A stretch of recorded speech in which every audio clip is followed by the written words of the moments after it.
All right, can you see me?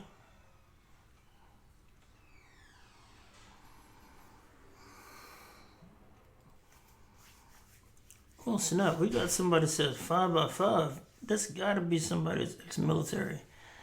Is that Akbok? Where did you get the? Is it Akbake or is it Akbok? Is it? Is that a Were you in the military or something?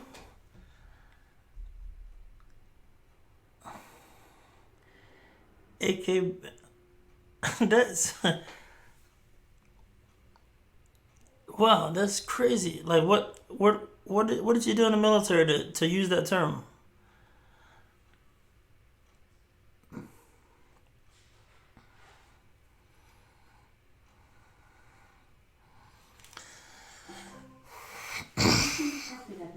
Dude hit me with a 5x5. So in the military, when we were doing a com check, we had this term called fivers. Um,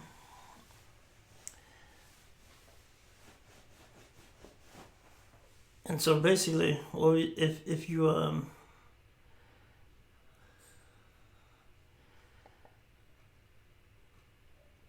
yeah, so in the military, like if we were getting circuits up and comms up, we had this term. We call it fivers.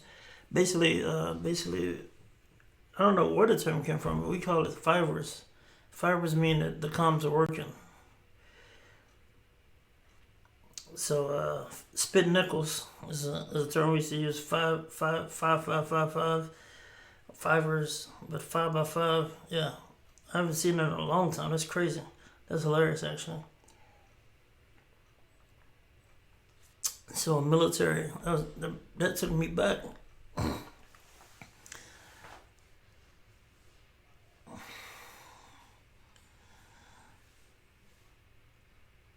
So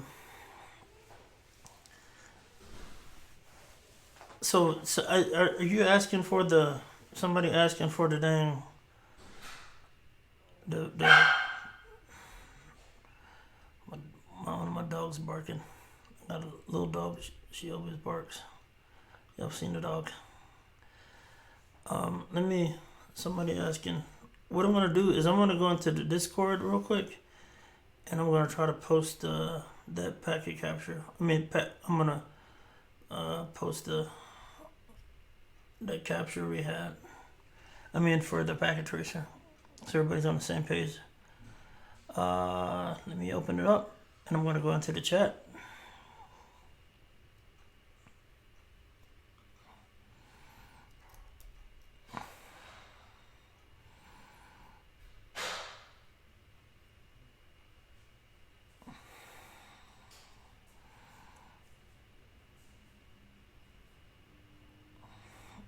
I'm gonna post it right now. I'm dragging it over there. And so if y'all go into the Discord, I don't know if I can do that. Can I do it in Twitch too? I don't know. We'll see.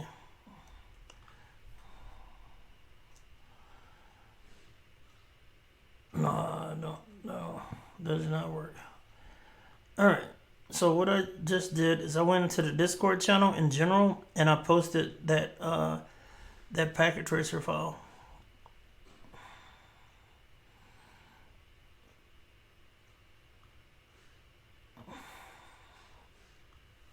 All right. So looks like we're live in the stereo.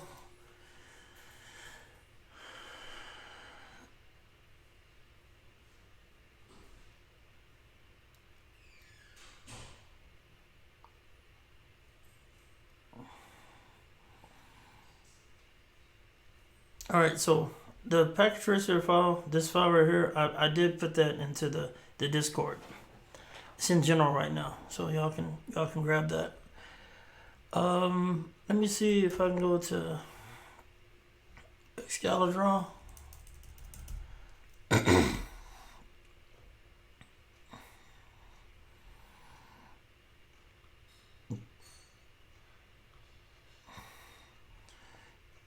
Dang, it don't look like I got Oh, what is this? Chromium?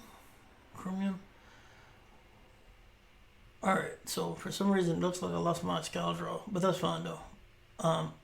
What I can do here is I'm going to just really try to draw out from a theory perspective on what we accomplished last time.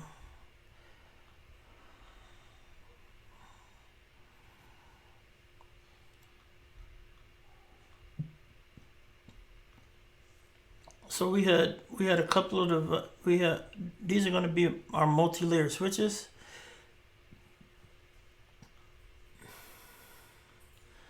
So this one right here is going to be switch 0.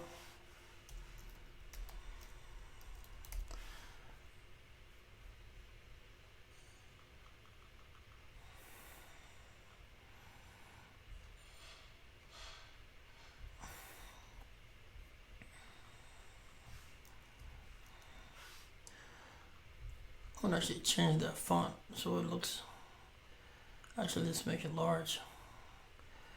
Is that font okay, people, what I'm using? I kind of like it. Kind of like I'm really writing on the whiteboard.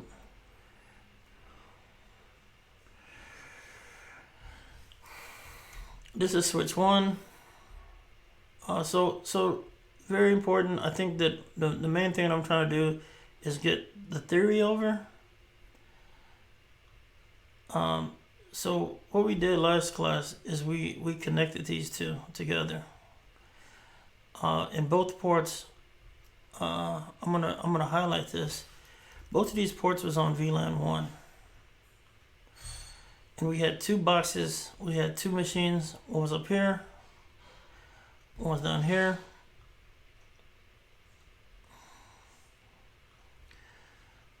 I like going over the theory. I like the theory and the tech. So I'm gonna try to do a little bit of theory here.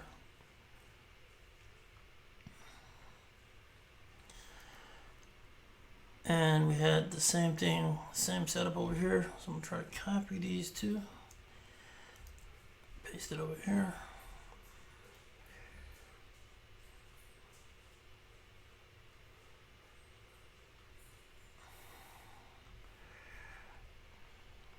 Now, why this is all important is because I like to talk about the network stuff and I like to talk about security stuff.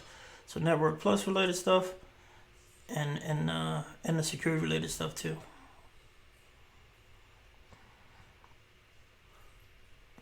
All right, now, so these were connected to different ports, but high level. This was VLAN 0. Oh, VLAN 1, my bad. And this connection was VLAN 1. So initially when we set this up, this machine could connect to this machine 100%. So, stroke, green, good or the green. So those 2 machines could talk.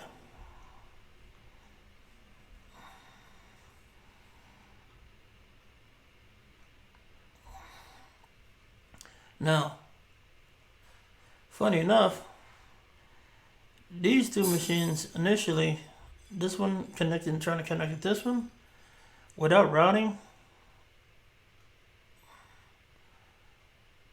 Well, hold on a second. Let me slow my roll. Let me just do the VLANs out because I think we had some weird stuff happening. So VLAN, I'm gonna say this is VLAN 2 right here. Because I remember what we did is we took the scenic route.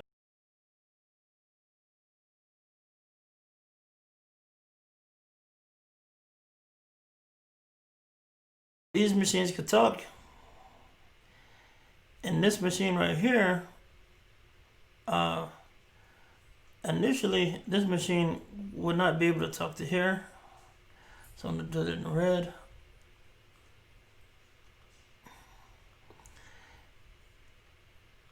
And this machine could not talk to here. And we're gonna put that in red too. Now, why this is super important, right? This VLAN right here, and I'm gonna put the address on it.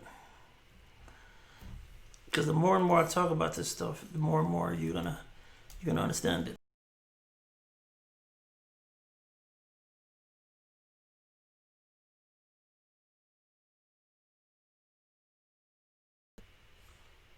and this Stroke 24 network, it was this subnet.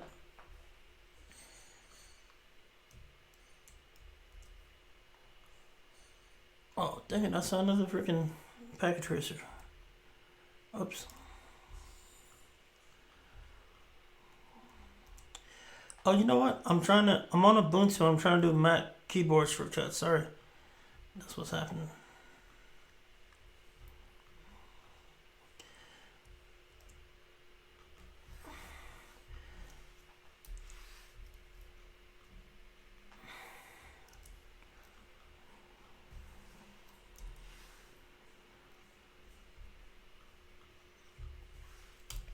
Alright. So basically what we had to do to get all these talking is we had to do that command. The command was router rip. At first we had to do IP routing. Then we had to do router rip. And then we did network 10.1, 10.0.0. Now what these commands did for us, I'm going to put this in a code font so it looks more like Cisco-y, if Cisco-y is a word. So we put this on both the routers, and then at that point they started using this routing protocol, and the routing protocol is RIP.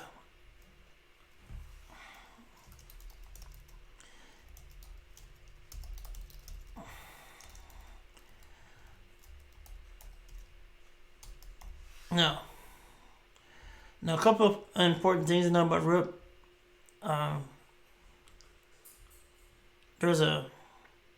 RIP is limited because there's a 15 hop route. So every time it goes out of interface, that's one hop. And we also learned that RIP protocol, I'm shooting this as long as I'm going to be covering security and stuff. I'll see you about 2 hours. It's probably going to be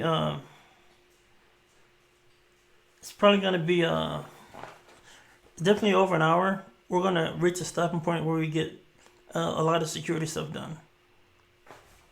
All right. But what I'm doing now is just recapping from other day. So we got these talking, and they both told the information about the different IP addresses on here.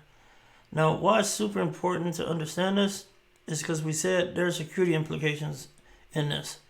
Technically, these VLANs can never talk.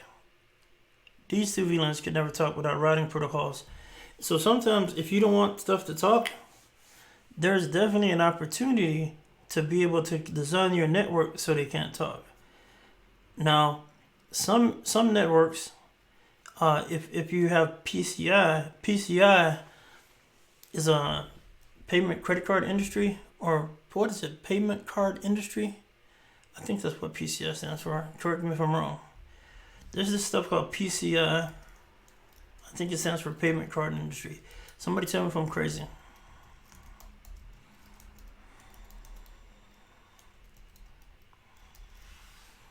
Payment card information. But, okay, my bad. PCI is the payment card industry, right? But PCI is all about protecting credit cards, right? So sometimes I might get the acronyms wrong. Payment card industry. So it's in the chat right now. Payment card industry data security standard. Protecting cards, right? Cardholder data. Now, what's cool about this is that in those environments, most of the people segregate stuff by VLANs, and then they put permissions between VLANs, so things can't talk, right? So you may say that. So if this was PCI, you might pick a network like this, and you say these networks should not talk to each other. In that case, you might say, I don't want these to talk at all. And this is going to be my card holder environment here, where there's going to be different environments. You can actually read the standard, and so you can be like, I'm going to separate my network and you don't have to use a firewall, but really you can do this with a switch. I mean, I'm talking about for just to protect the data at its core principles. Like if you had these separated, some people separate these VLANs just by VLANs. Some people might say this is actually protecting that environment where I can't, I can't. Maybe you don't give your credit cards. Maybe they don't need a default gateway. I don't know. It depends on your configuration. But what I'm trying to tell you is the way you configure your network can make you more secure. For 100% sure about that. And there might be cases where you have it on a totally different. If you feel like I don't even want to run the routing protocol, I don't want these talking, so I'm going to put all my regular stuff over here and put all my credit card processors here. So it's all kind of different reasons.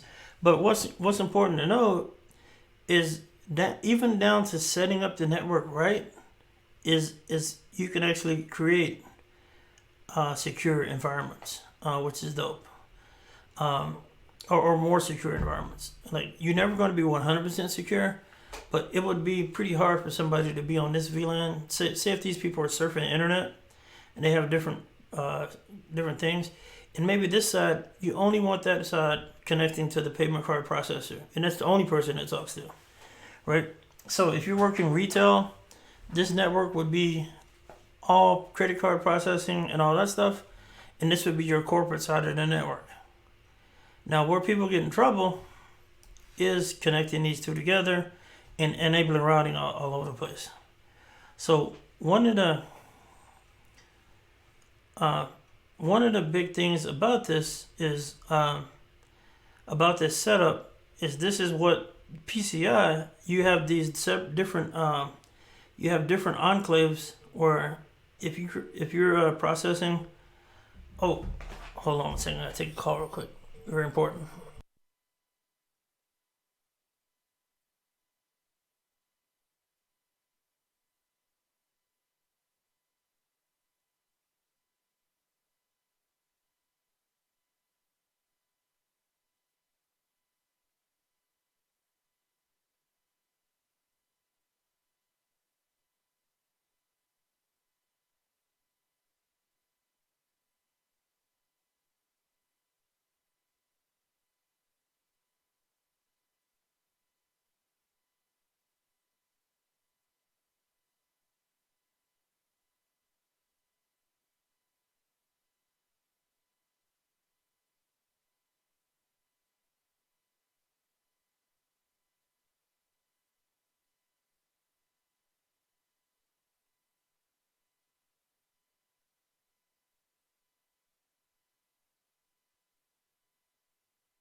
All right, sorry about that. I was talking to somebody. I was waiting for that call about two weeks.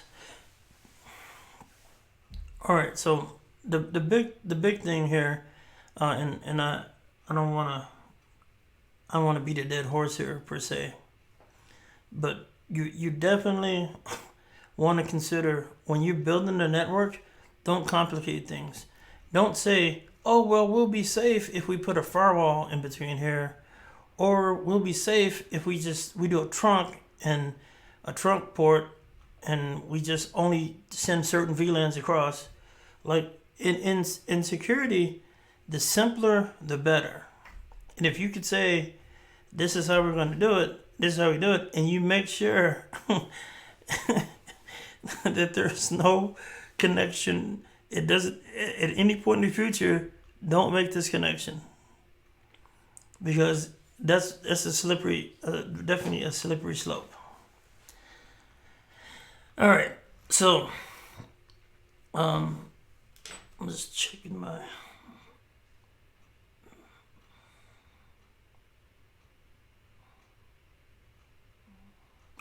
Just checking to make sure that was right. So, so I got a bunch of stuff I'm trying to do. So right now, this is what you would. So basically, if you connected this together, and you have VLANs, somebody said this term of virtual air gap. VLANs is actually good to go for that virtual air gap. So what you would do if you were doing an assessment, you could actually go in if you're like a pen test or whatever. You go in and you try to see. They would have certain networks where it says these are the networks that hold card holder data, and you would be able to try to see if you can get into that network in some kind of way. And that would be kind of like for PCI testing, you would have to do that kind of testing. And that's something that goes on all the time. So if you work in an organization that takes credit card payments and needs to be PCI certified, this is something that's going to come up eventually. Like how is this segmented? Wabafat, you got a question?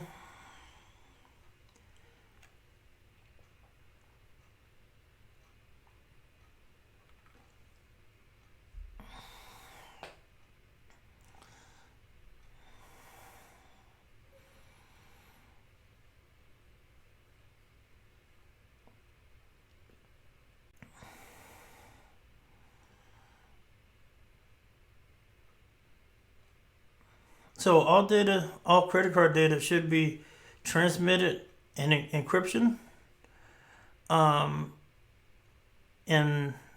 all the data should be encrypted, and it should be encrypted in transit as well. So now some of the tests, funny enough, some of the pen tests you can actually try to push those. You can try to push those boundaries, see if you can sniff traffic, see if you can do all those different things, and test that as well. So I'm gonna go over back to Packet Tracer. Does anybody got any questions about segmenting the network and how this makes sense as far as like security implications go? Anybody got any questions real quick? And before I'm trying to cover some theory, and then we're going to jump back into the routers.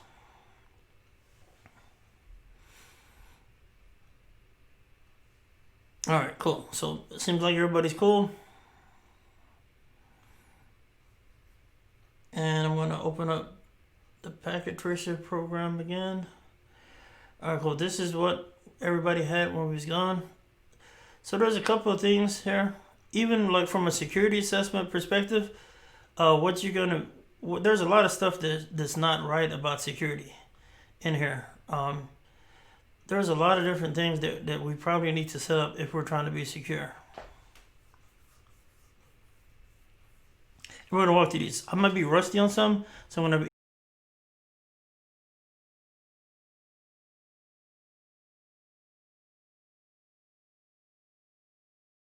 most of the concepts seem to come back to me every once in a while.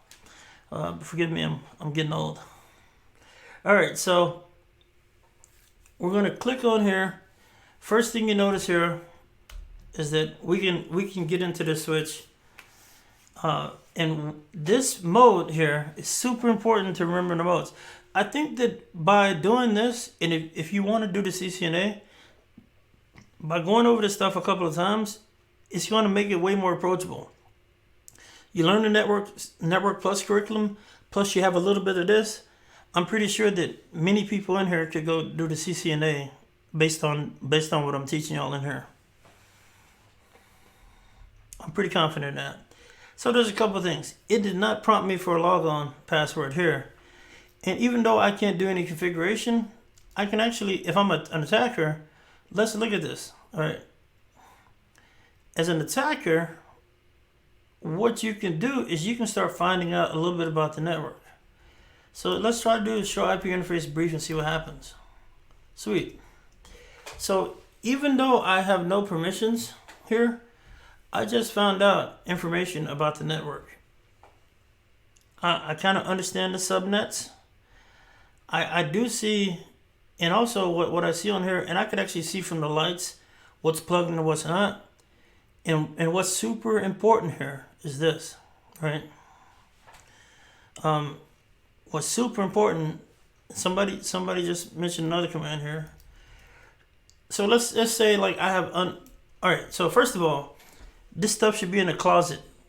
The switches, you should not be able to just walk up to a switch and enter this stuff.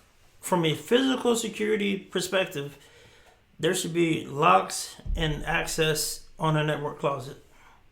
So when you go through some of these things, like CISSP, the CISSP especially, is going to actually it's going to teach you all about this stuff. So it should be locked. It should be some kind of data center. You should have some kind of security in place, so people just can't walk up and enter commands like this. And funny enough, you're going to see in certain places that you can definitely do this, and it's kind of funny. So I did show IP interface brief. Right now I know there's at least two networks on here. If I do show CDP neighbor here,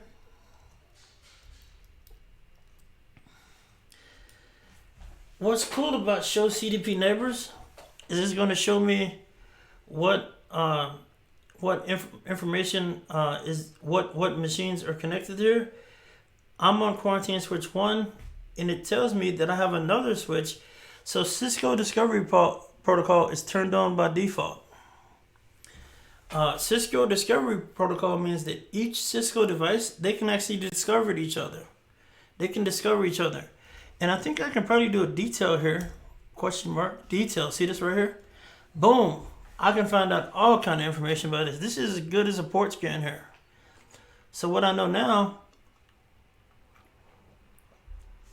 is I know that there is that other machine, and I know the IP address of it. And this is pretty cool. So this is one of the things you can do if you're doing reconnaissance on the network. If somebody doesn't have their Cisco devices protected, you can start mapping out their network with this. Right? Now, another thing you want to check if you're a security person and you're doing it like a penetration test, sometimes you might even do that. And type in EN. EN is for enable. Enable. So I went from enable. I went from here. This is called user privilege mode, and this is important to know. User privilege mode. And then when I type in enable, I go, that hash, that pound means I can do executive privilege mode. And these aren't on commands. This is where I'm at. I don't, is that the way you spell it? Is it EG? I'm crazy, man. I'm from Texas, I can't spell. So, barely can talk. So, basically what we're saying here is that you need to have some kind of security in place so people can't do two things. You don't want them getting user privilege mode, and you don't want them to have executive privilege mode. So we need to, and trust me, this happens, right? This happens all the time, right? Motion detected in backyard. So, yeah. Only Texans can make these Texas jokes. Y'all don't be talking about Texans, okay? All right. So, in order to configure this, you need to do configure terminal. Now notice what we did here. We're still talking about physical layer access. We CDP is I consider layer 3 protocol as well. And here you go. Configure terminal. Now this thing, this is called global configuration mode.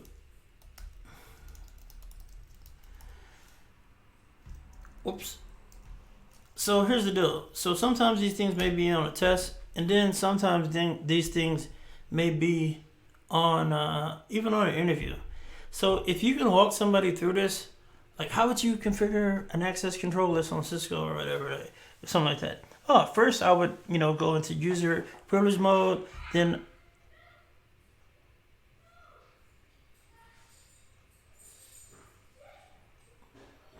hold on a second.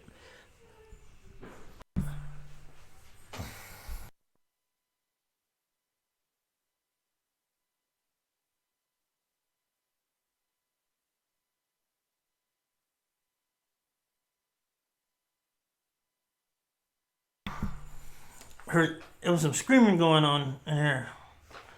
So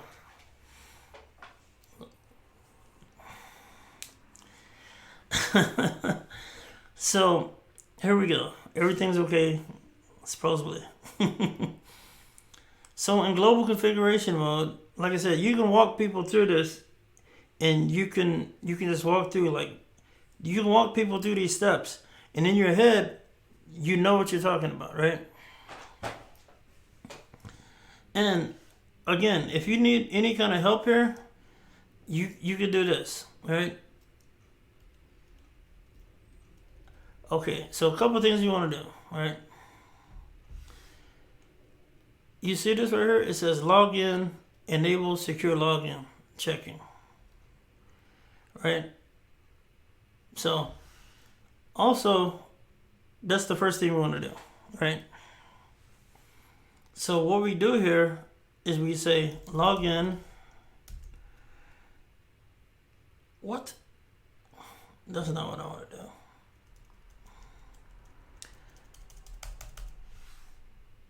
I want to create a login password.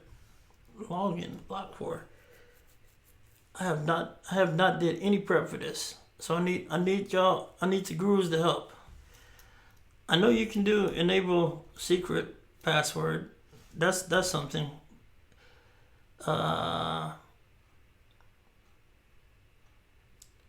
Specifies enable secret 5 ? Line encrypted key. All right. What I'm going to do here is I'm going to Google. All right. Never be afraid to use Google. All right. So I can type in here Cisco login password. That's what I'm trying to do. All right. And I want to make sure I get it right.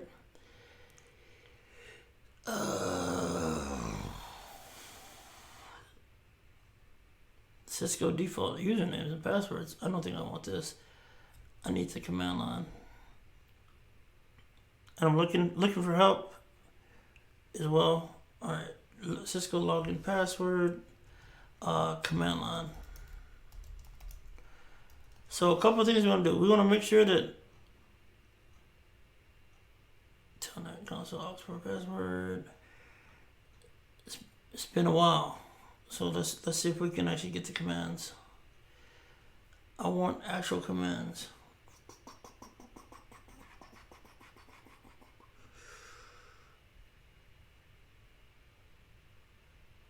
Alright, cool. This is what we want to try to do here. So we need to go here to configuration line.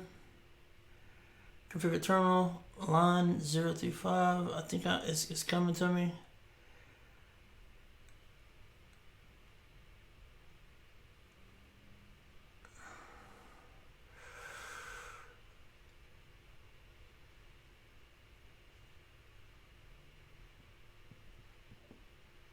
All right, cool.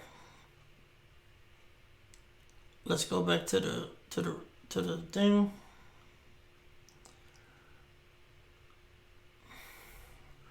All right, cool.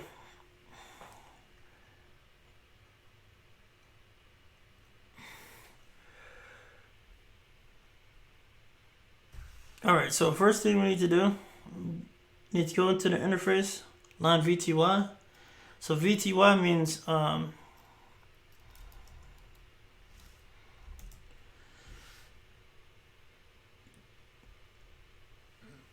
looking here, line VTY. I just type in line VTY. It's been a while. Sweet. That's the command you're looking for.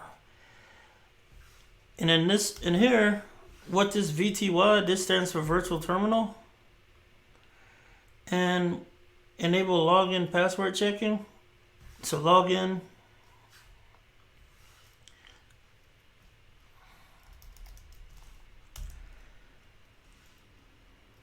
We're going to type in local, login local, because we're not setting up AAA. And the next thing we need to do is we need to set a password. I'm going to just set the password for Cisco.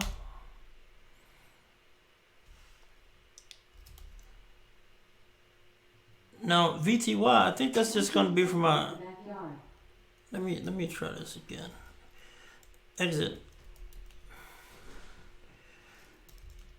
So that was only for my console. So that was for Telnet. So tell you I'm rusty. The console, I think it's line console.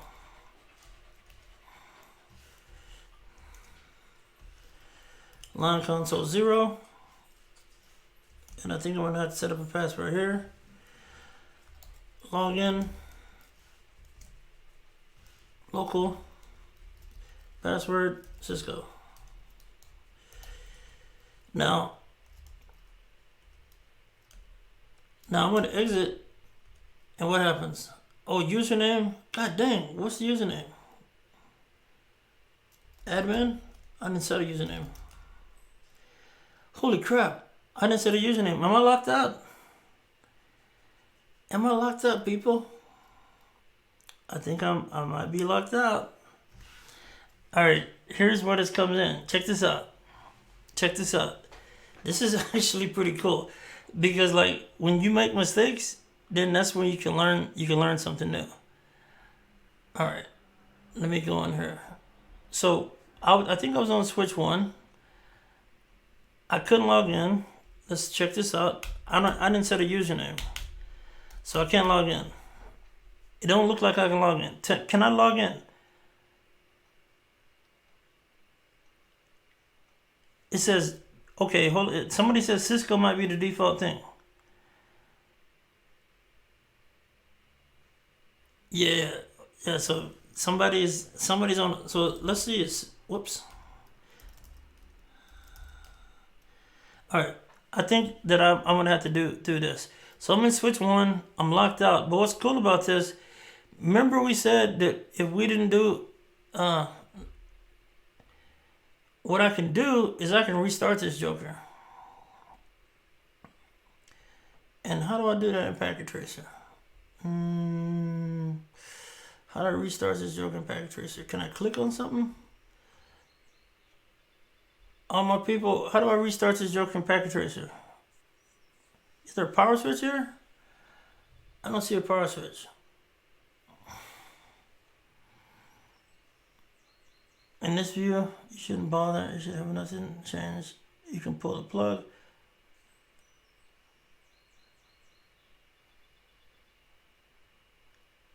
Is there a plug? Seriously, I mean, I don't see a way to restart this joker. Physical, modules. How do I restart it?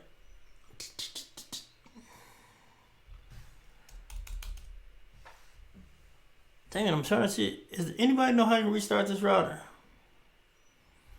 Options. Is there a power up here? Is there a power up here? Circle arrow at the bottom left.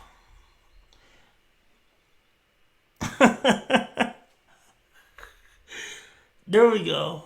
Configuration, I said reset the network. And this is a win. That is awesome. Check this out.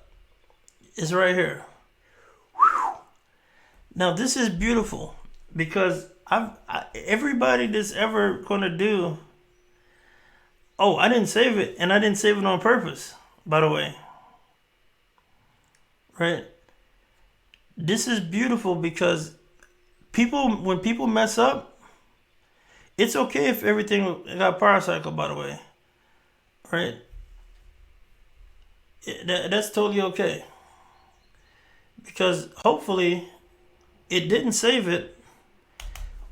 And now we're back in.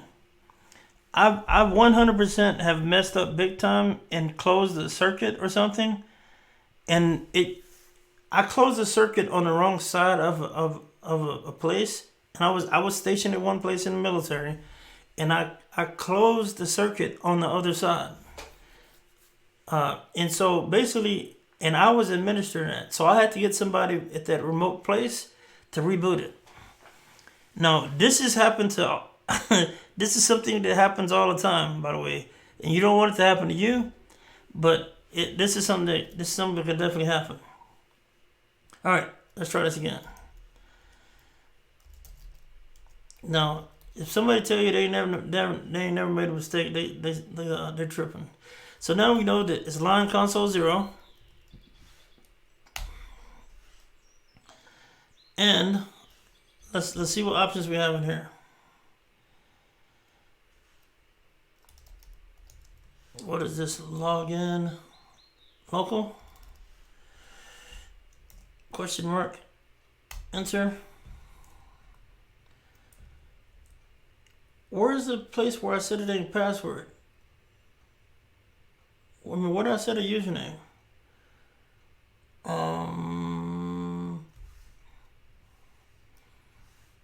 need a username, people. Where did I set that up at?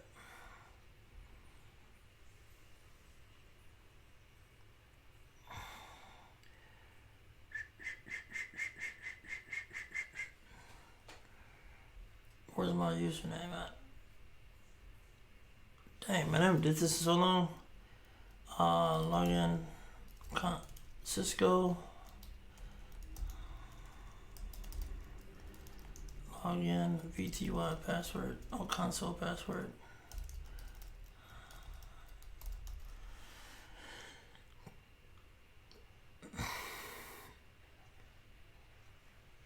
Is there a username on here? All right. There it is. It's all. It looks like. So this says configure terminal. All right, cool. This is what we're gonna do. Username. All right. That's it. You see this right here? This is telling me we need to set up username at the global configuration mode. Right. So this is what I'm gonna do. I'm gonna set up local login, and I'm gonna set up these username and passwords.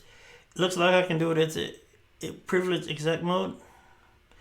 So it says privileged exec mode. I said it backwards. I said that backwards. So I'm gonna say login local. I'm gonna say username Marcus. Or actually, just say it. I'm gonna say username admin, password Cisco.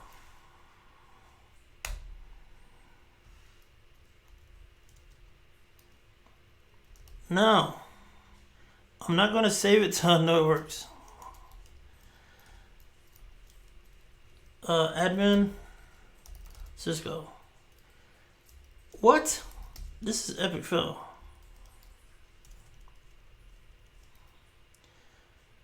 Username. It works. Alright. I was about to close up shop today if that didn't work. So enable. Oh, another thing is what's this?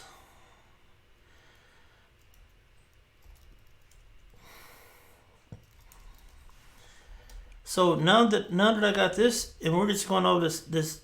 What's funny about this is sometimes you can lock yourself out with security. So one of the things I showed y'all consistently is that if I do show running config, you can't show it here at this privilege level, right? You cannot you cannot see it at this level. This is another protection because if you have the running configuration, you can also do more security stuff that's kind of dangerous. So now I do have a local login, and somebody said before they've seen like default passwords. What's dope about this is that sometimes you can get into these machines like this, and you can do enable, and you can say show. You can do show running configuration now, because I'm at this executive privilege mode, or it said privilege exec, I think. I'm at this higher mode because of this. Now I'm gonna do show running config, and now it says no. This is pretty cool. No service password encryption. What we're gonna see here is that right now we have login local, and we should have saw. Let me go slower. See this? My password is in the clear plain text here. Right? That's terrible. So what we want to, it says right here, no service password encryption. Now I think that might be, we need to actually have this password encrypted, because if somebody ever saw this, they would be able to steal our password. So let's go in here, and we're just showing running config here. We just did a show running config. So let's do a show. Let's go into global configuration mode.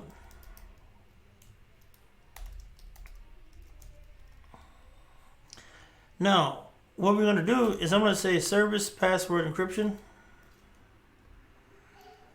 I'm going to end, and I'm going to show running config again.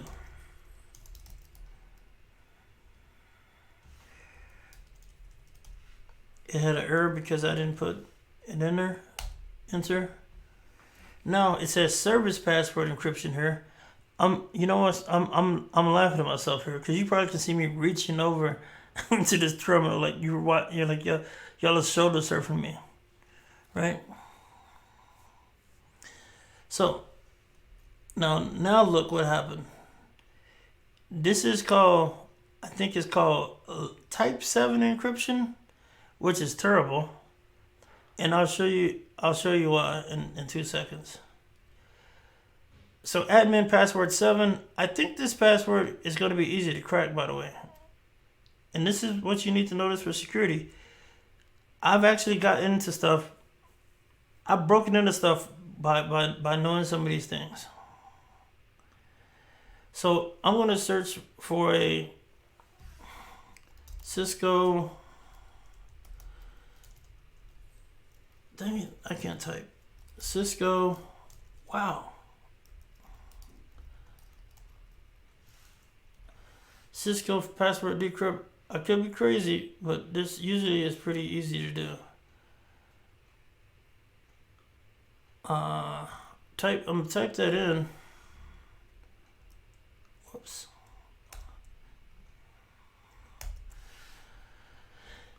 Oh, Marcus is nuts. Marcus keep on trying to do the same thing. I be trying to do Mac keyboard shortcuts, and on this Ubuntu box.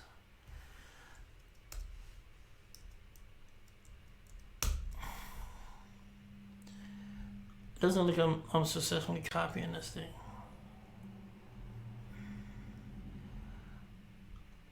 Copy. I'll paste it in here. Submit. Password of Cisco. So this is like terrible, and And a lot of people don't know that this is a problem, right? But it's certainly a problem, right? And you don't want to fall victim to this. So there is so basically there's actually to get what you really don't want people being able to get into is this executive privilege mode. So we said that if we do service password encryption, it's gonna be bad, right? So now we added so admin and my password is Cisco. I can get in there. It doesn't matter how good that password is. You're gonna be able to crack it. Trust me. Now, in here, we want to be able to. We don't want people to being able to log in. So this is defense in depth. Now, what we want to do is we need to set what they call an enable secret password as well. So we need to set that up, right? So that's what we're going to do. So conf t configure from terminal, or we wanna go there. Now I think it's called enable secret password. I think that's the command. Hold on a second. Secret. Oh, see, look at that. Like I think if I said enable password, it would still give me a weak password. I think if I type enable secret, it'll give me a harder password. So let's type in enable secret, and I'm just type in quarantine.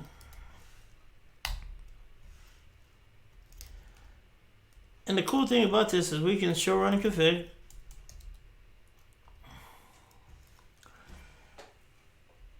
And that encryption is a lot better encryption. You see that? Enable secret 5, boom. That this first password on here is still terrible. However, oops, god dang it. Make sure you type in no IP domain lookup is shift76. What is it? Dang it. What's the command for this? People help me out. Help the old man out. Command shift 6. Command shift control shift 6. Control shift 6. Alright, cool. It worked. Alright. So I'm gonna say exit. When I enter this now,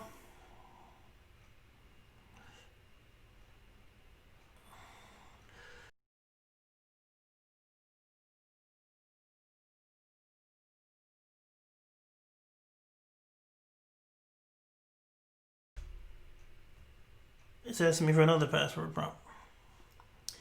So this password is quarantine. And now I'm in executive privilege mode. Sweet. Now, this is adding more security, right? Now there is oh wow. We're gonna take a 5-minute break, and then we're gonna continue trying to lock down this router a little bit. So somebody said they set up user verification. How I did that, I'm going to show my running config.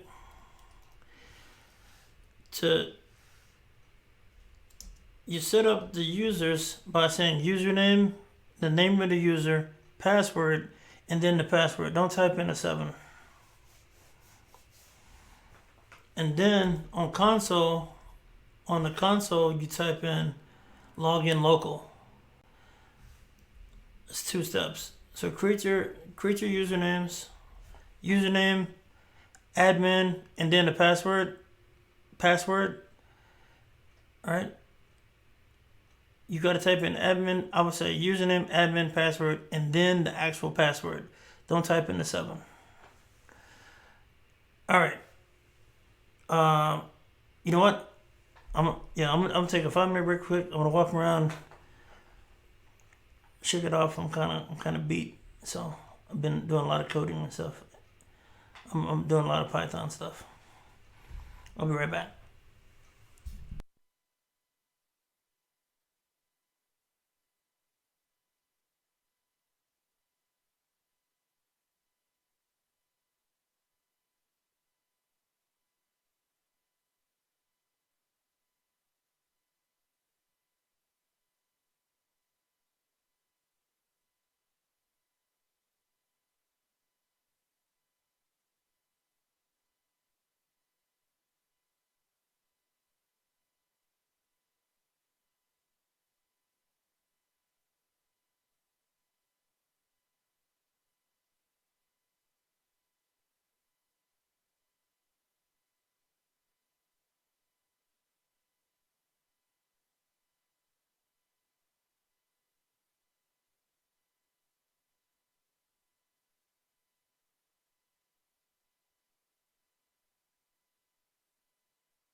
All right, people. Y'all here?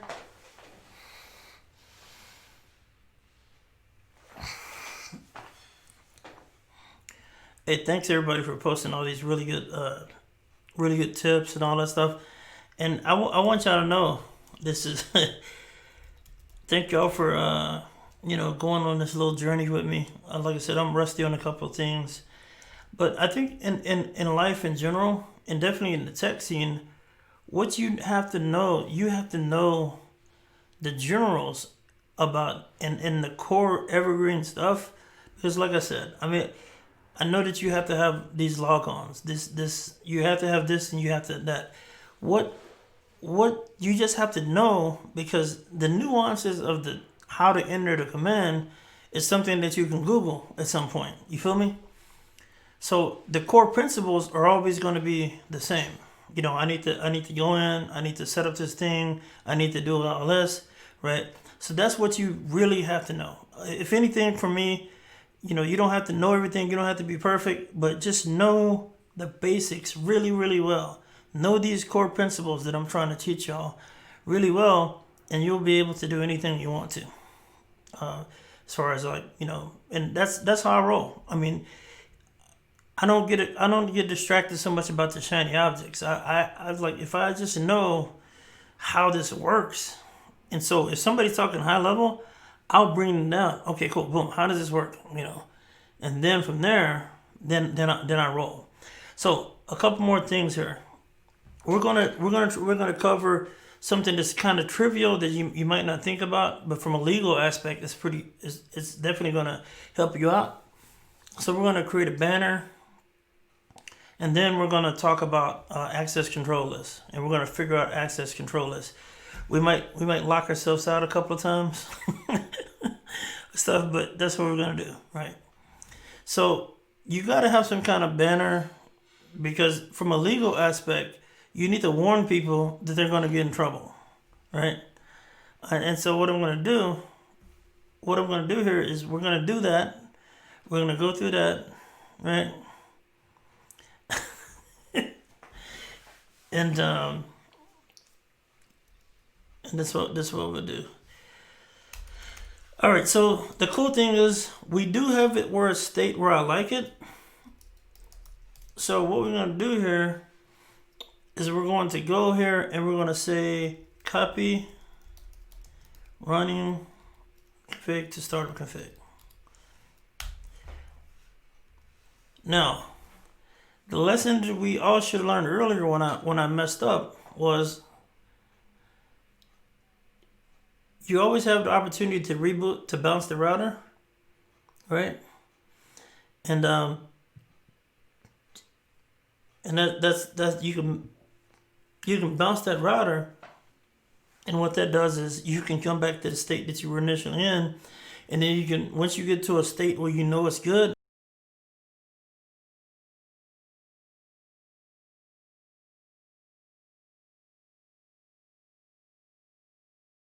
meshes of the day up, and what I'm gonna do here is we're gonna configure. So we gotta configure this router, and then we gotta go lock down the other switch too. So let's do this one first. Pretty sure it's banner, what meshes of the day.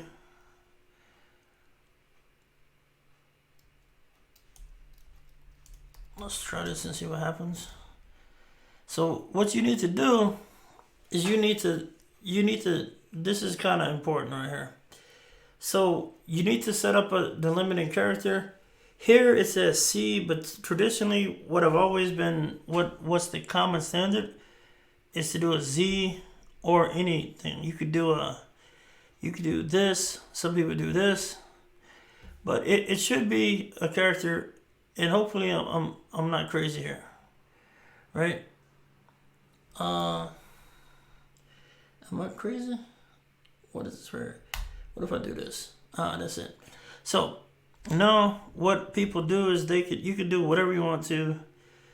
You can do ASCII. Somebody said do Mr. Robot. You can go paste in your favorite thing.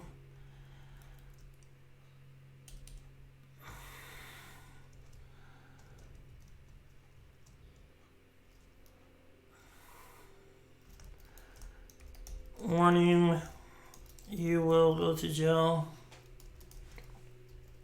This is where you work with a lawyer and your legal team to do it. Now, the reason why I chose the up arrow, the caret, is because that caret probably is not going to appear in anything that I type, right? So I'm going to up caret again, enter, and now it has this banner. And what I want to happen here is I want when I end this and exit out of here. Sweet. Now it's coming up. It's looking official.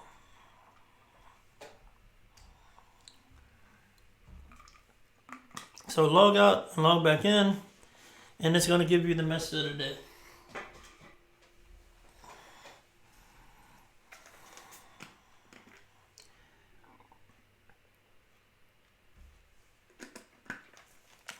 Can you do it? Can you do that? How many? All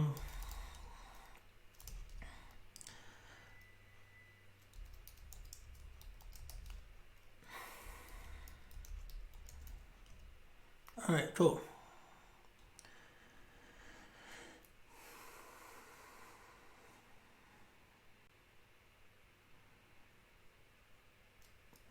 So, yeah, this back here, this message today should show up.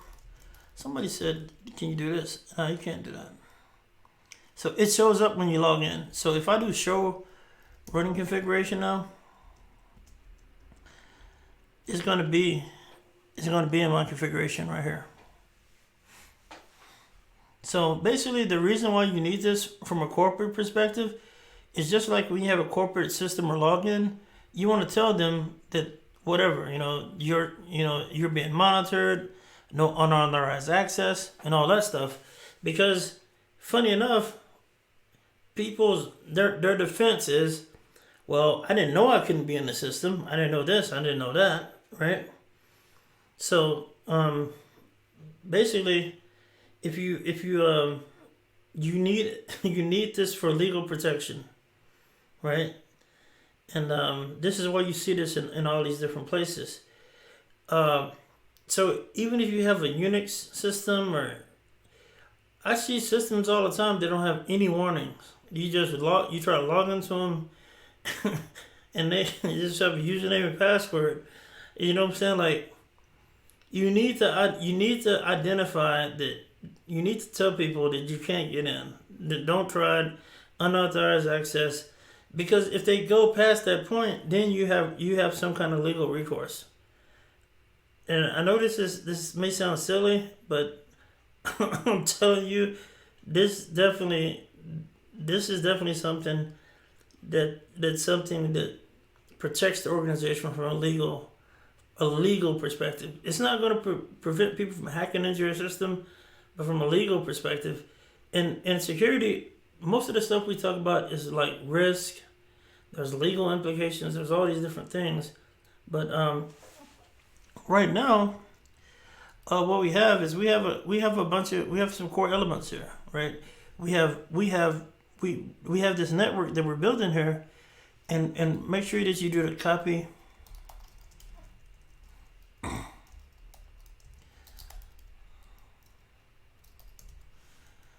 What am I doing? Don't do that. You can actually overwrite. You can do the opposite and overwrite it. Copy running to startup. I almost blew away all the work we did. Copy running to startup. So now you can do show startup configuration just to make sure that everything's in there.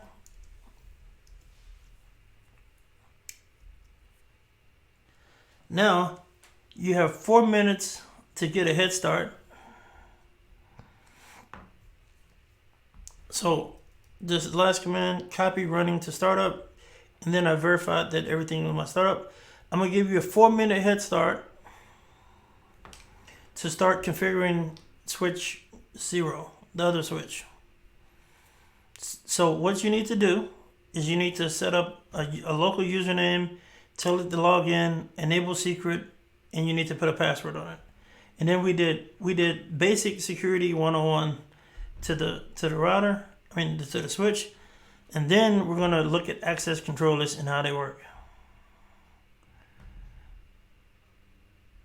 So you got a head start. 4 minutes. I'm going to do it. I'm going to start it on the next one.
Hey, if you haven't forgot, if you have, I'm typing in no IP domain lookup. That prevents it from cycling, trying to look stuff up. I'm gonna do a show running, copy running to start up. Now I'm about to go to my other switch. Remember, these are multi-layer switches, so they do the switching and the routing for us. Now, again, walking through. So the banner, you have to. I'll show you. I'm gonna walk through everything nice and slowly this time, right? So, problems we have here, security related. We can instantly. This is an unprotected terminal. I can walk up into it, and I can automatically enter user privilege mode. Right? I can do show CDP neighbors.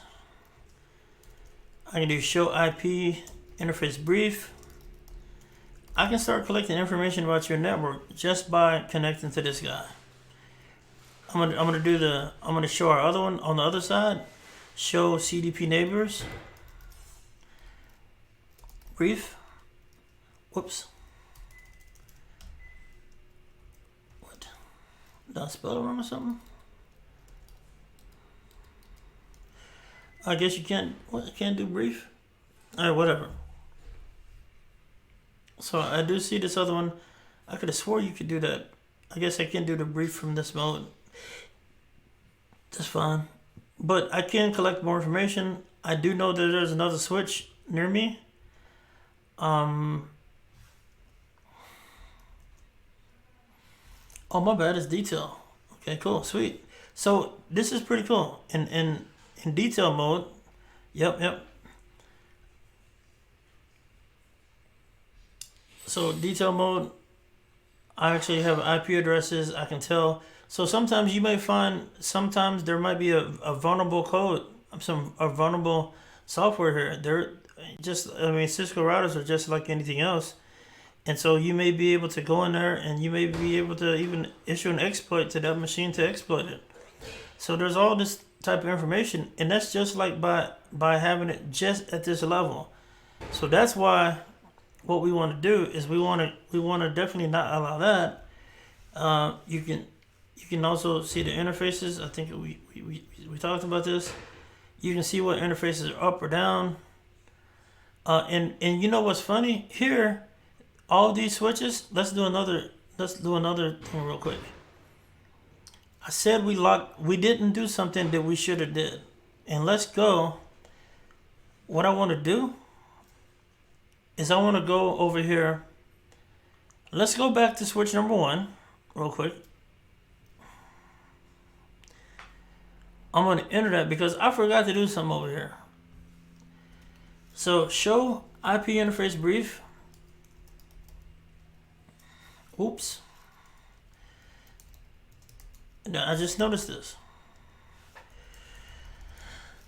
Let me type in the right command. So we have a big problem here.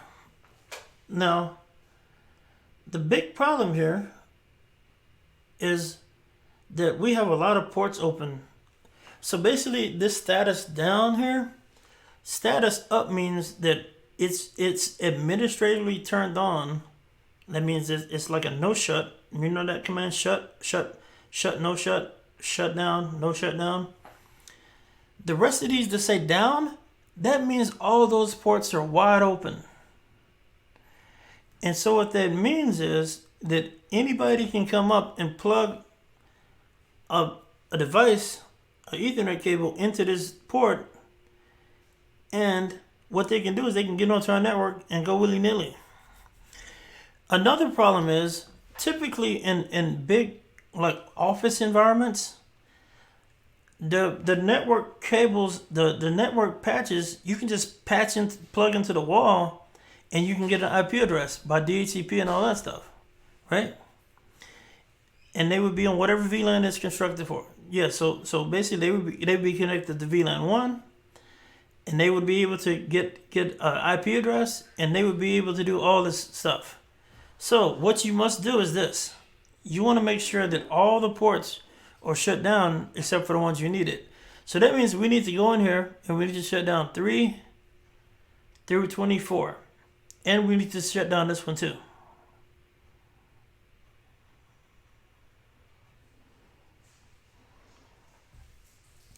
So now we want to go in here. Conf T. Now what's funny about this is actually like a physical layer security thing, because I mean, I've been in places where I can plug in anywhere and get on the network, right, all the time. And basically, you're shutting that port down, so you're making sure there's no electricity, no bits are going through there. That's level 1. And this is kind of, to me, it's kind of a layer 2 thing by saying you're shutting it down too. So you can go in here and say interface, fast Ethernet 01, and what's cool in Cisco is 0/3 through 24. I think we're gonna be able to do this. God dang it. That didn't work at all. Where's it messed up at? Oh, my bad. I had to say 0, I think. Dang, it don't work? What the frick? I did say interface range or something? Ah, that's it. Dang, who is that? Alpha Whiskey or Beast?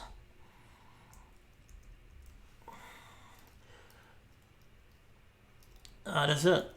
24. So instead of having to go in through either ports, and what's cool about this, you see this says IVE range. what this means is we're gonna be able to do all these different things. We're gonna be able to do all these commands in one fell swoop, right?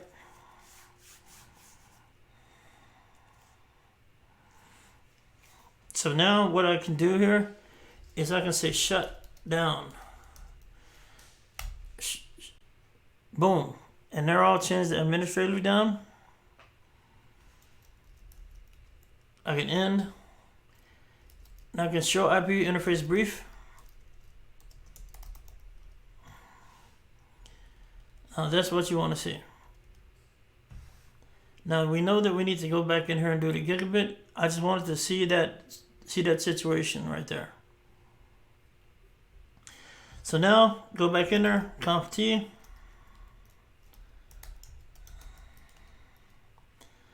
And go back in here and say interface G0/2 and shut down.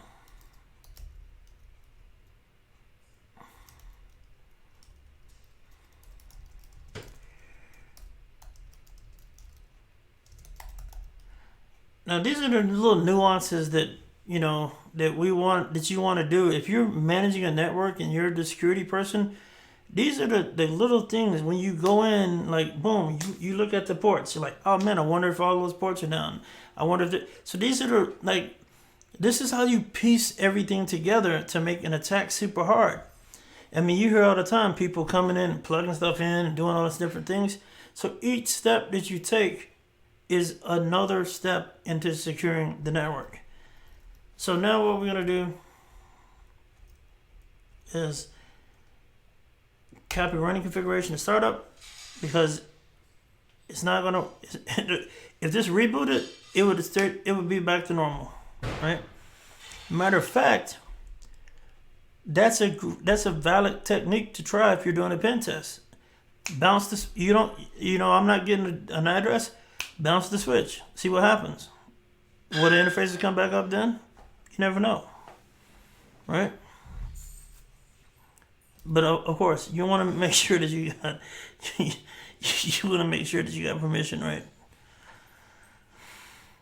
All right. So what we're gonna do? Somebody said question mark's your friend. Definitely question mark at these command interfaces is key. All right. So what I'm gonna do is I'm gonna go over here to this machine and try to lock it down. We saw we have several different techniques that we need to do. Yeah, when I say bounce, I mean power cycle. Yeah.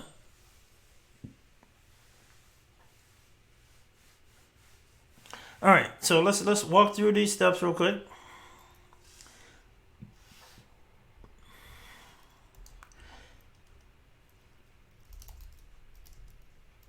Now you can do this lockdown procedure in any different way.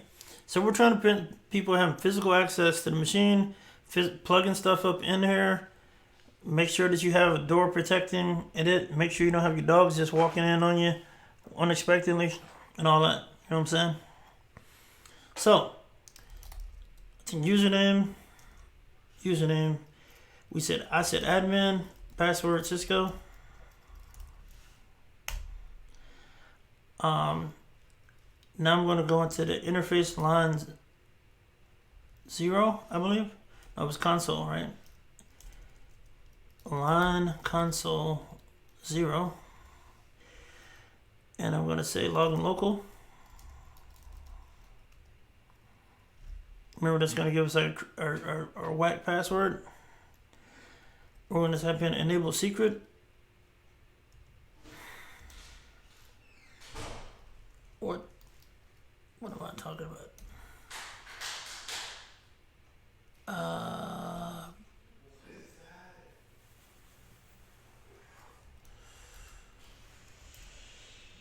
Nope, we don't want to do that. Oh, what am I doing? I'm in this line configuration mode.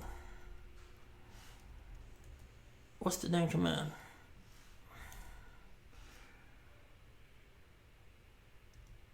Marcus is tripping. Oh, you know what? It's right here. Enable secret. And I want to type in quarantine.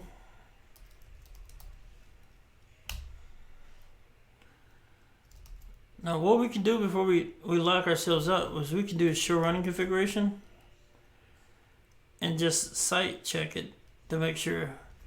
So enable secret, I believe I typed in quarantine, admin, password, Cisco. We also want to go in there. I'm going to go back into global configuration mode.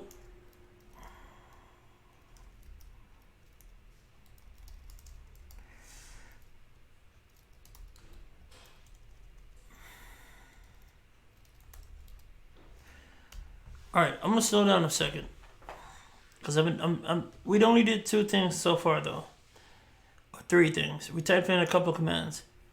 We did an enable secret quarantine, and that set it up like that. We also said user admin password Cisco. That set it up like that. Next thing we're gonna do is we're gonna say, hey, we need to say service password encryption, cause even though you can see it briefly, you don't want people to ever see these configurations anyway. None of this is Shannon. None of this is time sensitive. You can actually set the time. You can set the timeout for this though. You can say kick a person off here after so long. We can set that up. That's a good question. So we can set it up so the console will log you out if there's inactivity. I know that you can do it. We'll just have to figure that out. So if somebody knows automatically, just put it in the chat and I'll enter that command a little bit. So what we know is this right here, right? We got no IP domain lookup. That's clutch. Yep, you see that exact timeout 15:0. That'll do inactivity. Right now we don't have any inactivity left, and that's definitely something you want in your default policy. All right, so. Well, all right. So here, that we need to say service password encryption. Even though this is a whack password that it gave us, at least you would have to remember. You have to have photographic memory to remember that. So I'm gonna say, is it service password encryption?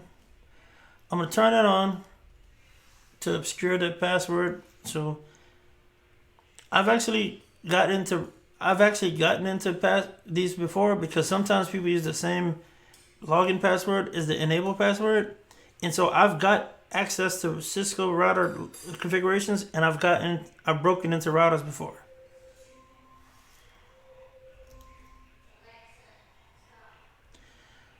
All right, so here's the part where we all kind of like,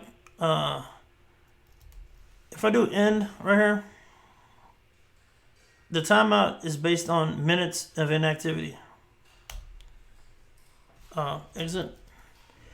All right, now admin, Cisco, enable,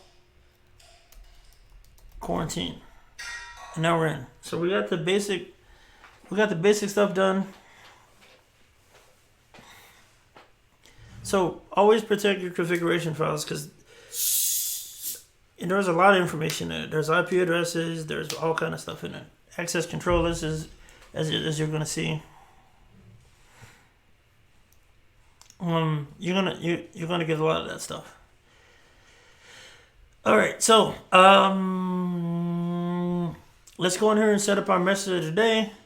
What I'm gonna do,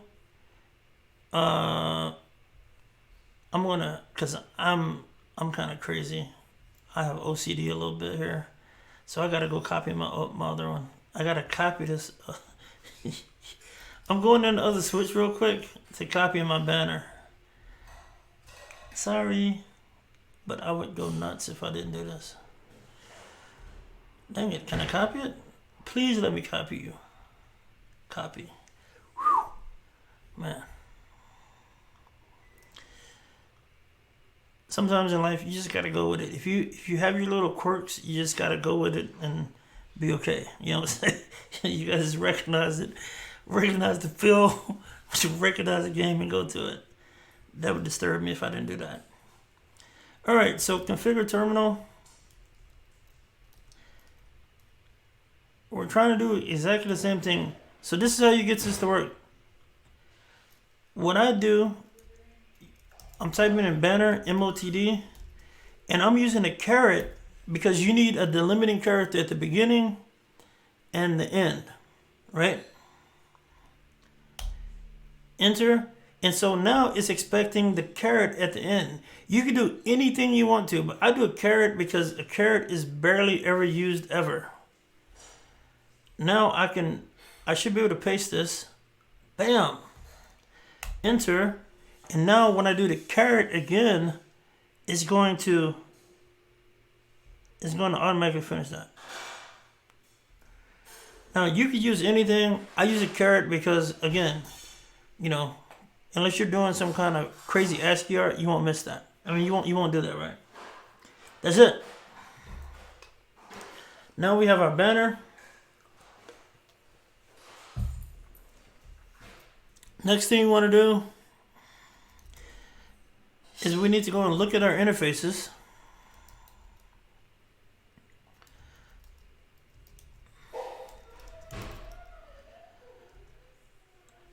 Now, I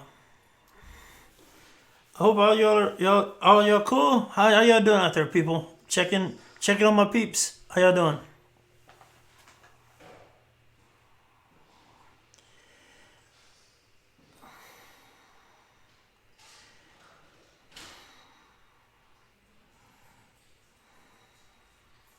All right, cool. That's what I'm talking about. All right, sweet. So, and hopefully y'all understand. I know some of y'all might have been thinking, where are we going with all this Cisco stuff and all that stuff? And hopefully, when I go through all these different scenarios, more comes out. I'm just walking through this, and it's like walking through the wilderness and seeing some animals. Oh, that's an elk over there or whatever, right? So,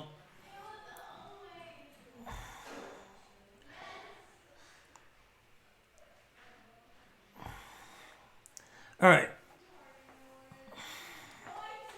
So what we need here is we need to go in here, and the reason why I said we did this, we're doing this because we don't want some rando coming up and plugging stuff in, and that happens all the time, right? I remember I was in dang Iceland, right? I was in Iceland, and I was teaching a security class, and I was teaching it in a movie theater. And so I plugged in. There's like, they didn't give me they like, boom, here's the internet. I mean, here's a plug. So I was like, oh, it's hot. So I just plugged it in. It was hot. They didn't know if it was hot or not, but it was hot. And then I was like, yeah, I'm just gonna try Nessus real quick. And Nessus is a vulnerability scanner. So I run Nessus, and then what pops up is they put me on the same class C as all their cache registers in the mall. And all their cache registers in the mall had like vulnerabilities on them, like old vulnerabilities. So I could have exploited like everything in the whole mall. And that was crazy. It was in Iceland. So that's a good reason why you should use VLANs, and you should provision your cache registers and payment things. That really happened. I'm not kidding. All right. So what we're doing here is we're setting up this router so nobody can just come and plug in. And what's cool about this is like this closet should be protected so nobody can plug in directly to the switch, right? That's one level. And then because the switch is wired all over the building and that is ports coming out to cubicles and stuff, you should shut them down here, because the whole thing about security, and we'll see this when we're talking about doing access control list, you want to shut off at the nearest point. So for internal traffic coming in your network, you want to shut them off. For external traffic, you want to shut it off as nearest that point too, because it's way easier to troubleshoot at the beginning and end of it, right? And that's just like in here. You're shutting down these ports, so it doesn't matter what happens. If somebody breaks in, they just can't plug into your. They're not going to be able to just plug into the network. All right, so let's do this real quick. Conf T. We're going to say interface range F0/3 through 24. Shutdown. And we're going to say interface G0/2. Shutdown.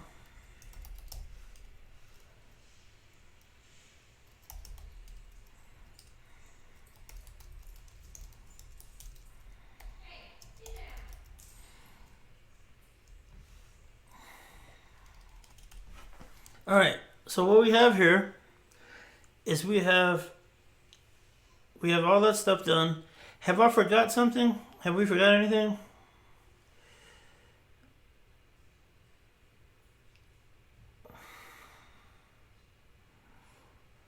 Oh, that's right. God dang, look and leave no doubt. So we set up so what we're doing here.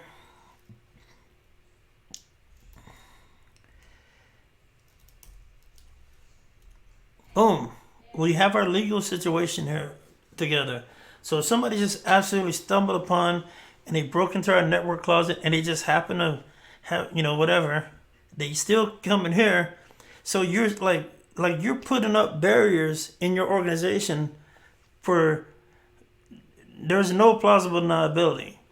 All right, cool. You telling me you just broke into this network closet and you just casually strolled up and they gave you this warning here and you still got, it's like you just like it's this is like all this stuff, you know what I'm saying? And oh snap, you had a username here, somehow you got that, and then you had to enter another password to get in to do that. This is like layers and layers and layers of you going to jail if you did all this stuff. You feel me? So let me type in my password. All right, now we're showing our running config. So service password encryption. We have that. We have all our stuff. We have shutdown on all over the dang place, and we have that. So we need to do a copy run to start. All right, fantastic.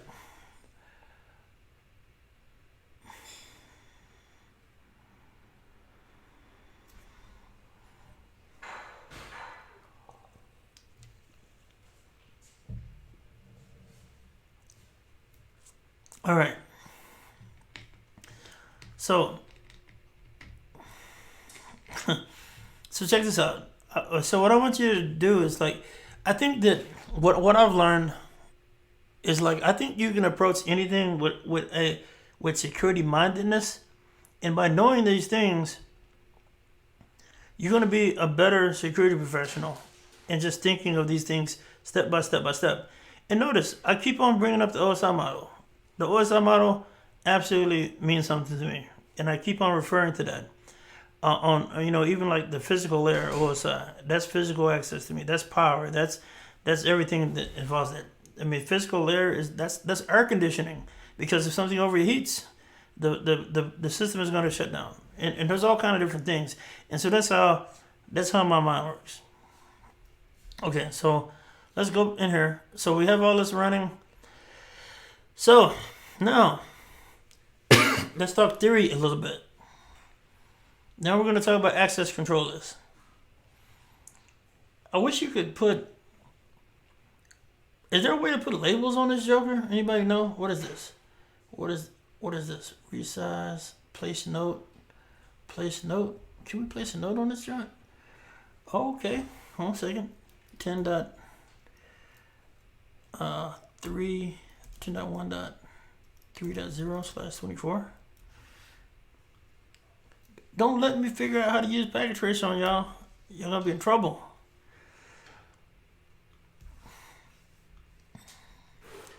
We put notes on there. Man, I feel so elite up in here.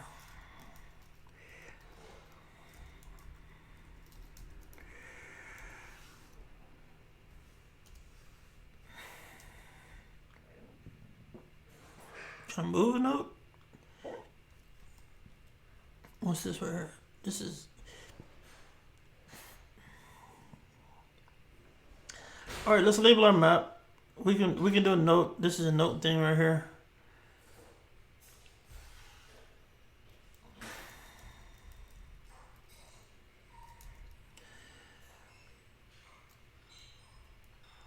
You know what? You can just put the IP address in there. I don't even know the freaking IP address though. Hold on a second. But we know it's on that network, right? Let's just map this joker out. VLAN 1.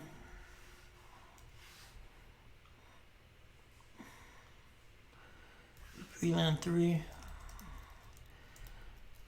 It's always important to have good network documentation. You're going to find throughout your career, nobody, and y'all probably already know, so y'all already in the tech field, nobody documents anything. Facts. So what we're going to do is label our network here.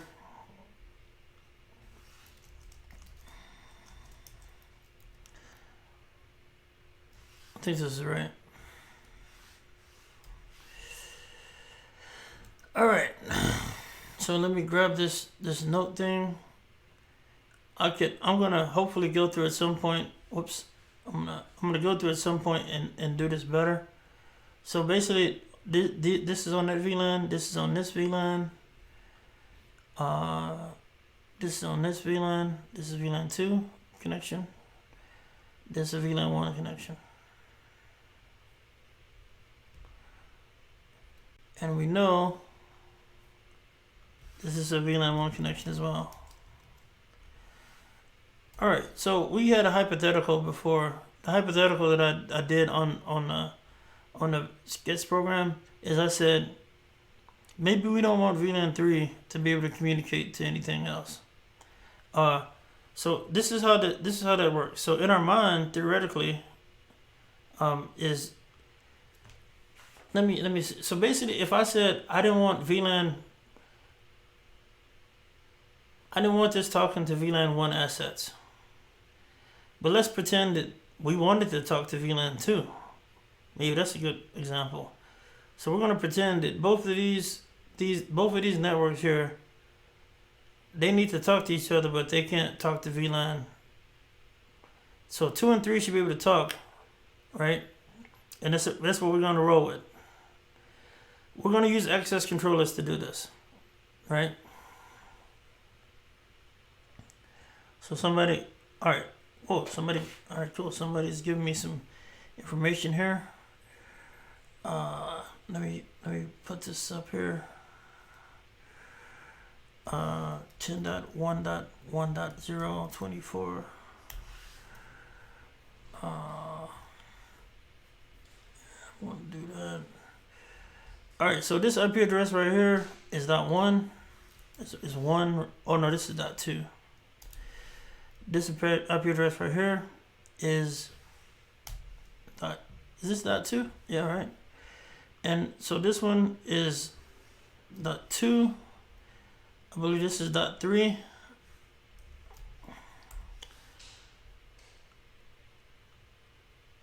What?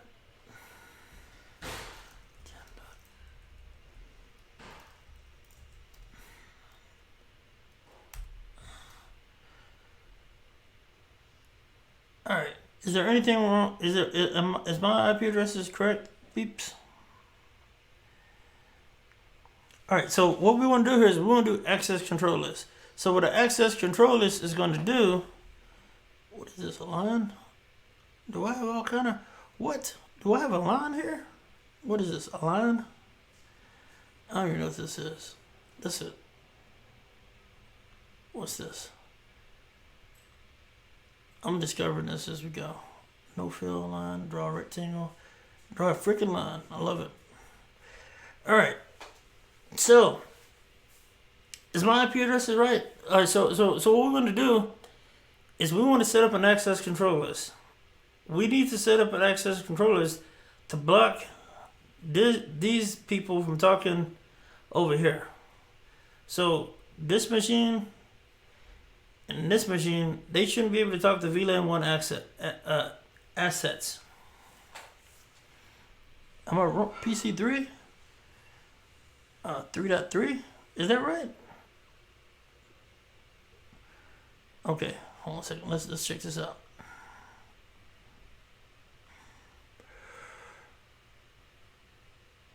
Can I hover over that joker? Whoa. You right. You right.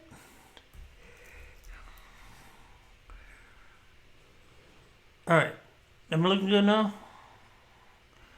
Alright. Hold it up there. Yep. That's right. That's right. And that's right. Alright. We got a couple minutes.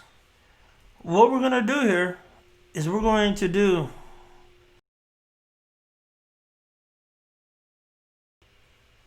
oh no. So this is drawing thing. we're in Packet Tracer. I'm just finding out new stuff about Packet Tracer. So I'm learning this stuff too, man. I'm like, this is pretty dope. So Packet Tracer, man, I wish I'd have had this back in the day. This is crazy. So yeah, it's freaking dope, man. All right, this makes it super easy, and I can teach all the security concepts, even though I'm teaching networking and all this stuff. All these security stuff.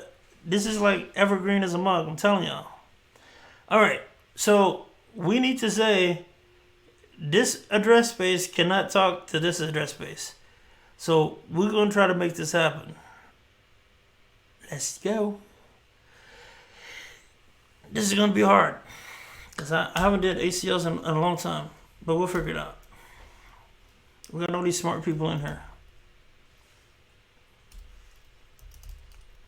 So we're gonna go in here. Is that beautiful or what? This, I feel like I'm in a real network now. I'm telling you, I can't even lie. Quarantine. All right, let me, you know what I'm gonna do? I'm gonna go in here and save this configuration. This is getting serious. We getting some full-fledged situation going here. We gotta make sure we save this. All right, boom, open this joker up. So I'm in the first switch. Now, we said that we want to prevent the first switch. We want to prevent the first IP address from getting to the other networks.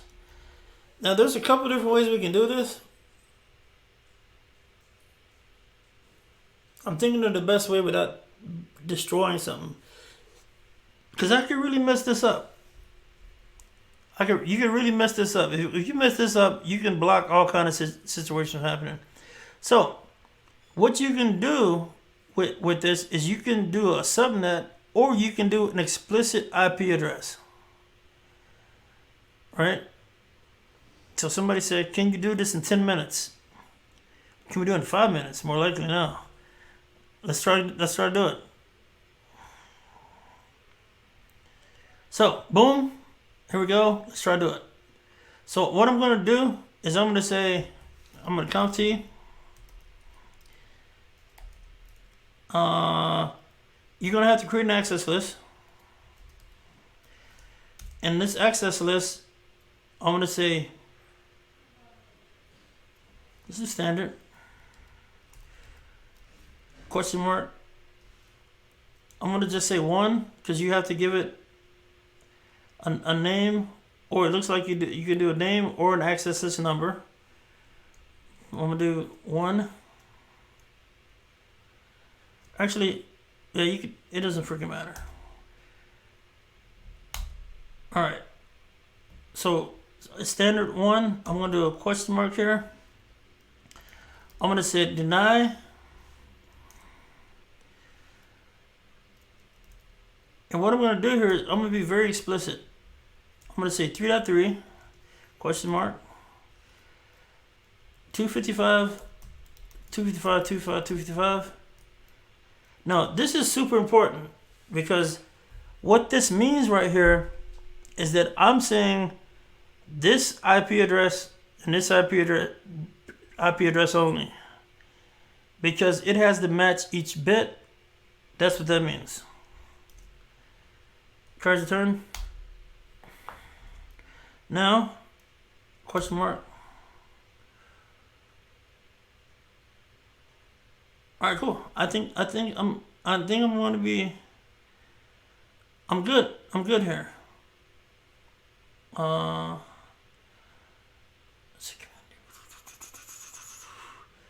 So that's a standard access list. Let me do an extended access list real quick.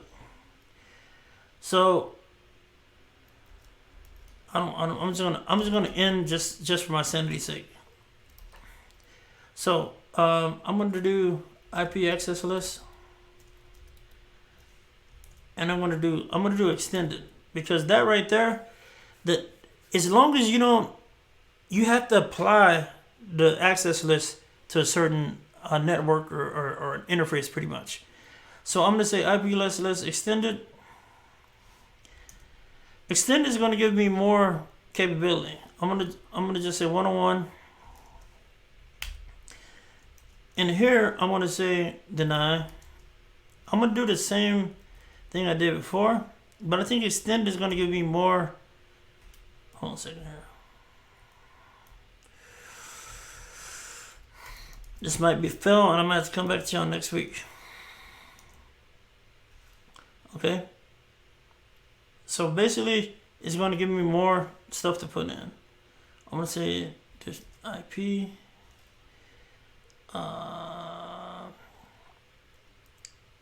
Source address 10.1.3.3 question mark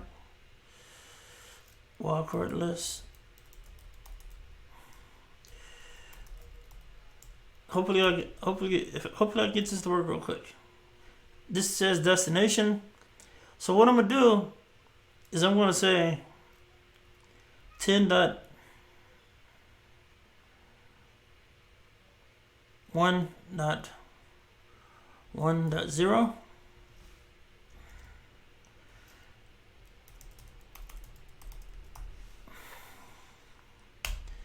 All right, cool.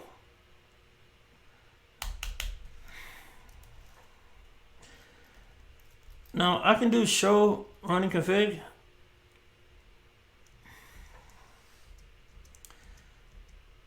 And my configuration is going to show me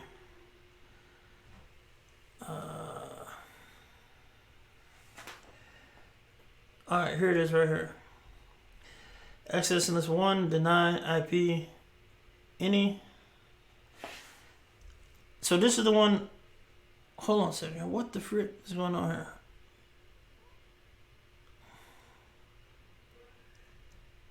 Is that all the configuration I got?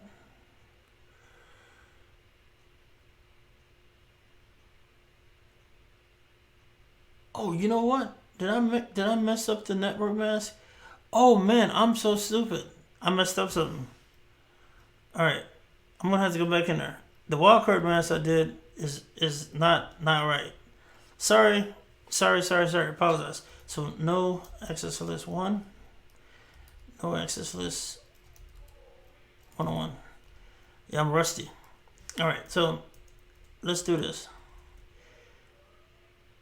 You have to do, this is funny because you have to do a reverse net mask when you're doing this. And somebody probably typed that up in here, right? Am I, dang it, I hope I'm not tripping. I could be totally messing this up, and I'm gonna have to come back to your next class. Is that it? Is it backwards?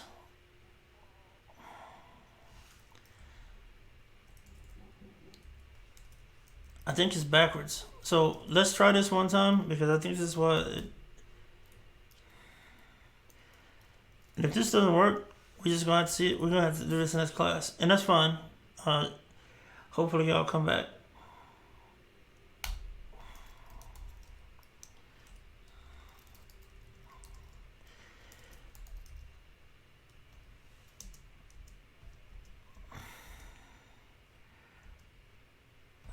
Okay, that looks more like it. So, and what we have to do is we have to assign this. This is actually right. This is right. So this is what this means is we're blocking this host from communicating to this network. But we do have to assign this to an interface, and the interface that we're going to assign it to, and that's where the rub is at. So I believe, so there's virtual interfaces. These virtual interfaces are these interfaces right here. So we're gonna have to assign it to one.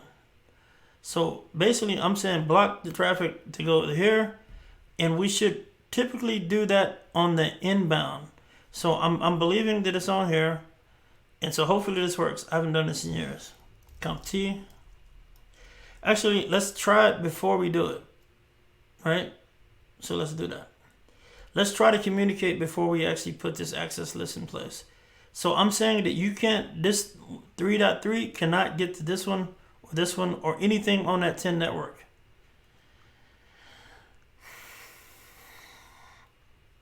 Remember the concepts, we got to get the concepts right, and then we can figure it out as well. So ping 10.1.1.1.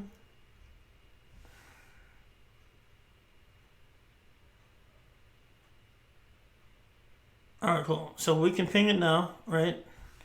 I'm gonna do an IP config to show mine. We're a little bit over, but I hope y'all don't mind. If you have to leave, I'll see you next week. All right. So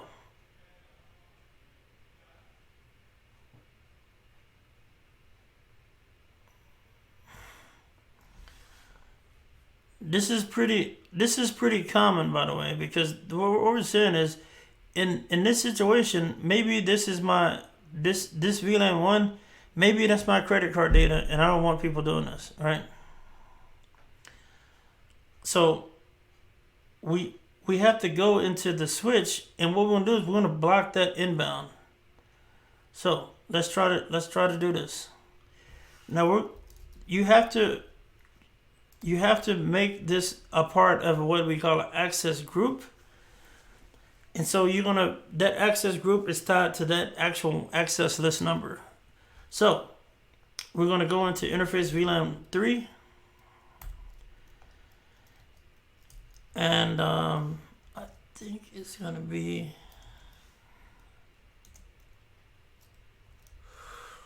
access group 101 ? Inbound packets. Now, if I did this right, what we should do is we should go back to this router, and we should go back to the device which we just successfully pinged. Whoops, we got it right here. So we were able to ping 1.1.1. Now I'm gonna cross my fingers if this works. So ping 10.1.1.1. Now this shouldn't work. We should be blocking these packets inbound.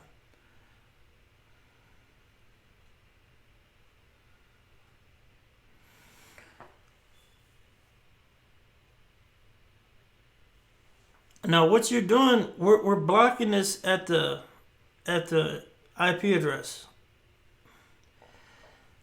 So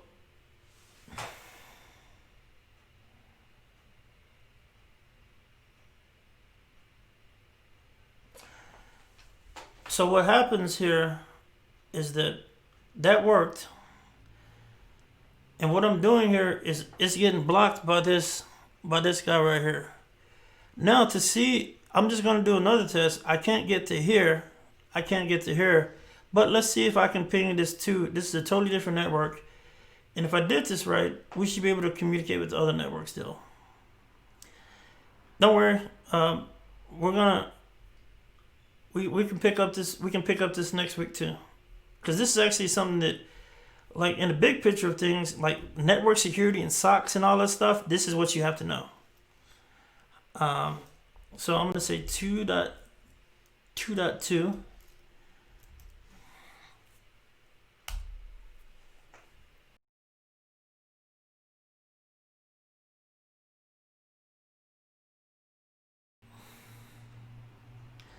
Oh, you know what? So this is interesting. What is interesting is after you do that, you have to allow something. This is so funny. So let watch.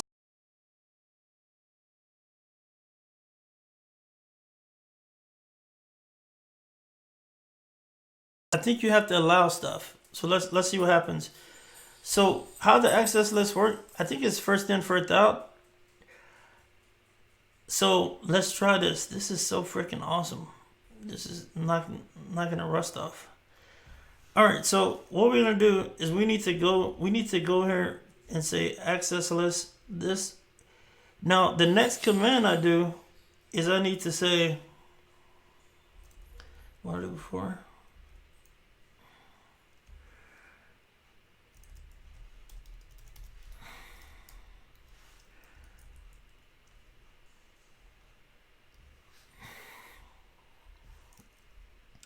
I'm gonna have to tell it to allow other traffic. Hold on a second here. I think this is what I have to do.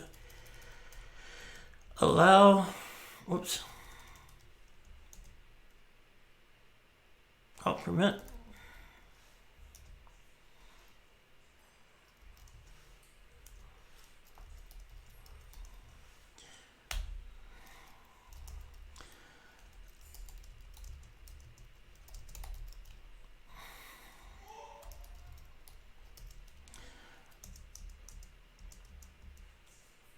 All right, cool. So what I had to do here is I had to tell it to allow other stuff. Now, if I'm lucky, this is your work. So basically, how it works in the first order is gonna be like boom, boom, boom, and it's gonna be processing these one by one. Well, I didn't tell it to permit anything else.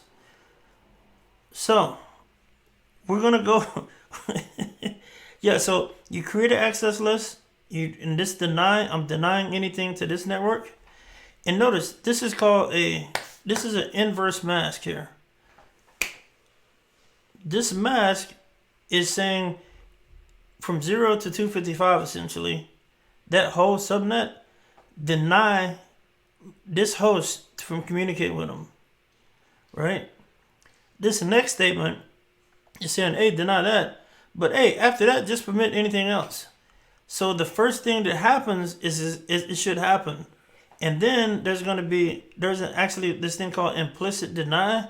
That means it's going to deny any other traffic after that. But you have to permit. I'm saying permit any, which hopefully, if this works properly, and learn this, and this is serious money. So let's do it. If I permit before, let's see what happens. It doesn't change anything?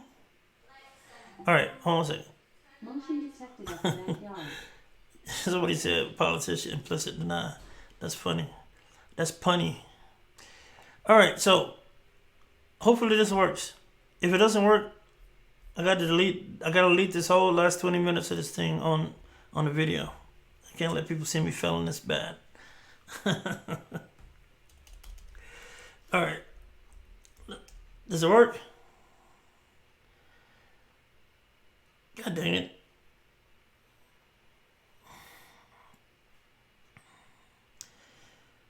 So that's what happens when you try to do this fast. So next class, we start off with access control lists. I'll figure this out. Don't worry about it. So hopefully y'all picked up a lot late tonight. What we did cover that was successful is we covered like locking down the router. We covered in theory what we want to do. I'll play around with this stuff. I'm gonna have to do a little bit of homework before.